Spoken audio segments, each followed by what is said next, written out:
관계자분들께 내란 속에 윤석열을 파면함으로써 헌정 질서를 수호해 주셔서 감사드립니다. 먼저 당부 말씀 좀 드리고 싶은데요.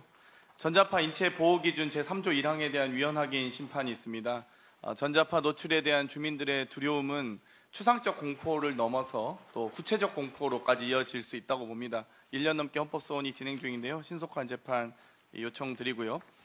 이 처장님, 입법부의 입법권일지라도 어찌되건 위헌 심판을 하지 않습니까? 네, 그렇습니다. 행정부의 국가기관 간의 권한 충돌이 있을 시에 권한쟁의 심판하시죠? 네, 당연합니다. 헌법과 이 헌정 질서에 위배되는지 안 되는지 심판을 하셔야 되는 게 헌법재판소의 소명이자 역할 아니겠습니까? 네, 그렇습니다. 그런데 왜 사법부의 재판에 대해서는 헌법에 위배되는지를 심판하지 않습니까?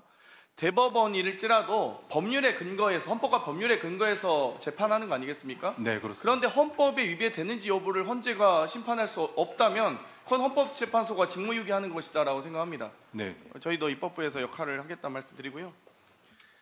검찰은 헌법기관입니까? 네, 검찰의 헌법기관성에 대해서는 헌법재판소가 아니죠. 판단한 바는 없습니다. 예. 아니잖아요. 그러니까 검찰은 뭐 검사의 공소권, 뭐 영장 청구권 이런 부분에 대한 명시가 일부 있을 뿐이지. 만약 그대로 해석을 한다면 뭐 공기업 사장도 헌법기관이게요. 그러니까 그 뭐 어떤 말씀을 하신지 잘 알 텐데요. 이 손준성 검사 탄핵 소추에 대해서 여러 가지 이 고발 사주권에 대해서 민주주의의 이 가장 중대 절차인 선거에 개입해서 헌법 질서를 위법했다. 대법원도 공소권을 남용했다는 것을 인정했습니다. 그런데 탄핵은 기각이 됐어요.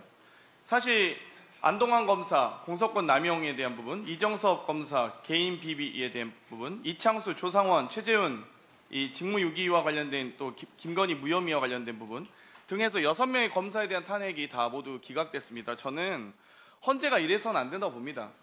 같은 법조인이라고 뭐 엄호하거나 비호할 생각은 없으신 거죠? 네, 그렇습니다. 헌법에 근거해서 헌법을 위반하고 헌법과 법률을 위반하고 공권력을 활용해서 이렇게 위태롭게 나라 질서를 어지럽혔으면 당연히 탄핵해야죠. 네. 왜 검사만 이렇게 지켜줍니까? 뭐 마찬가지로 저는 판사도 판사의 어떤 여러 이 재판권을 남용했다라고 하면 저는 당연히 파면해야 된다고 생각합니다. 네. 판사가 기록도 안 보고 그냥 자기 마음대로 연구관들이 써주는 거 읽고 혹은 자신의 정당한 재판 관할을 침해받았다면 당연히 법관도 탄핵돼야 되는 거 아니겠습니까? 그렇지 않습니까? 제 식구 감싸기라는 말을 헌재마저도 그 오명을 안 쓰셨으면 좋겠습니다. 네, 알겠습니다. 통진당 정당 예산 심판 청구하실 겁니다. 정당의 활동이란 그 정당에게 귀속될 수 있는 활동 일반이라고 규정하고 있고요. 당대표의 활동, 원내대표의 활동, 당대회, 전당대회죠. 최고위원회와 원내의총을 포함하고 있습니다. 주요 당직자의 공개된 정치활동은 원칙적으로 정당이 귀속된다라고 판시하셨어요. 12.3 내란 당시에 저희가 내란이라고 비상계엄을 내란이라고 하는 이유가 뭐겠습니까? 뭡니까?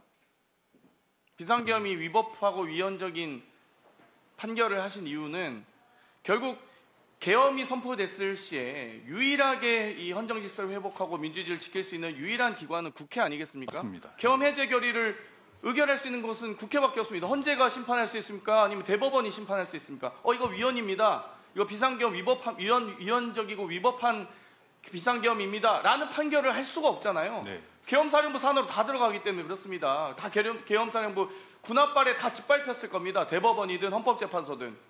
그렇기 때문에 국회만큼은 최소한 군인들이 진입할 수 없게 만들어 놓은 것이죠. 헌법 질서가. 그런데 이 당시에 비상계엄을 선포하고 나서 사실 비상계엄의 선포 요건도 되지 않습니다. 그런데 여기에 군인들을 진입시키고 또 한편으로는 만에 하나 이 비상계엄이 만에 하나 정말 국가 전시 상황이고 비상사태였으면 국회가 무슨 일을 해야 됩니까?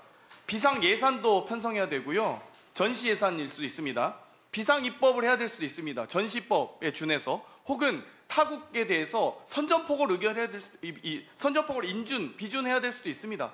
여러 가지 국회의원으로서 헌법기관인 국회의원으로서 국회의 본연의 역할을 해야지 당사를 가 있다면 혹은 국회 진입을 방해하거나 막아섰다면 그것 또한 내란에 동조한 행위 아니겠습니까?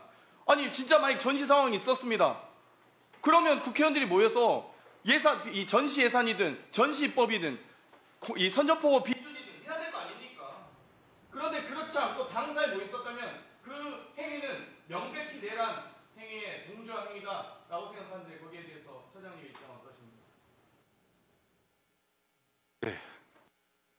말씀하신 취지는 충분히 동의하는 부분도 있고 또 그것이 또 곧 앞으로 어떤 식으로든지 간에 헌법재판이 대상이 될 문제이기 때문에 제가 이 자리에서 즉답을 하던 것은 좀 적절치 않다라고 생각을 합니다. 예. 당연히 그것은 예. 마무리해 주시기 바랍니다. 예. 예. 네, 당연히 예. 헌법재판관은 전시 상황이 비싼 사태 시에 어디가 계십니까? 당연히 예, 맞습니다. 당연히 계엄 해제 권한을 가지는 기관은 국회이기 때문에 국회의원들은 국회에 다 소집되어 있을 필요가